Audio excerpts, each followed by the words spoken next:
2025 में कंबोडिया ने चावल निर्यात के मामले में रिकॉर्ड तोड़ प्रदर्शन किया है। कंबोडिया ने पूरे 2025 में 9,40,321 टन मिल्ड राइस का निर्यात किया, जो 2024 की तुलना में 45% से ज्यादा की जबरदस्त बढ़ोतरी है। इससे देश को करीब 602 मिलियन अमेरिकी डॉलर की कमाई हुई। प्रमुख बाजार रहे इसके यूरोपीय संघ, जहां 3,39,000 टन से अधिक चावल गया। चीन ने 2,31,000 टन आयात किया और आसियान देश भी बड़े खरीदार बने। निर्यात में सुगंधित चावल का हिस्सा पूरे 64% रहा। और खास बात, कंबोडिया की मशहूर फका रुमदोल वैरायटी, जो मालिस अंगकोर ब्रांड के नाम से जानी जाती है, ने 2025 में 7वीं बार वर्ल्ड्स बेस्ट राइस का खिताब जीता। यह अवार्ड फनाम पेन में हुई इंटरनेशनल वर्ल्ड राइस कॉन्फ्रेंस में मिला। इसके अलावा सीमा व्यापार के जरिए करीब 6.85 मिलियन टन धान का निर्यात हुआ, जिससे अतिरिक्त 1.57 बिलियन डॉलर की कमाई हुई। कुल मिलाकर 2025 में चावल सेक्टर से कंबोडिया की कमाई 2.17 बिलियन डॉलर से अधिक रही, जो देश के जीडीपी का लगभग 5% है।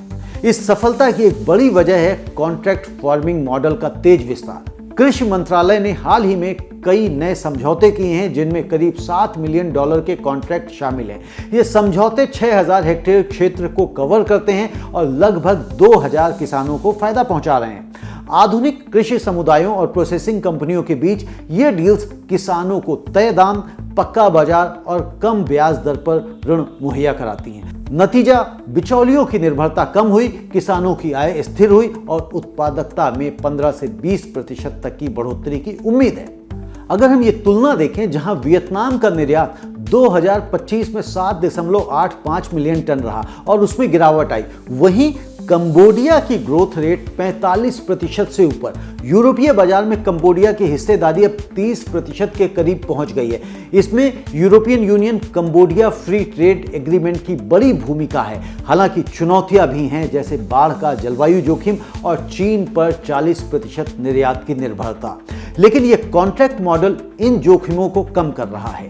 दर्शकों, कंबोडिया तेजी से एशिया की नई राइस पावर बनकर उभर रहा है।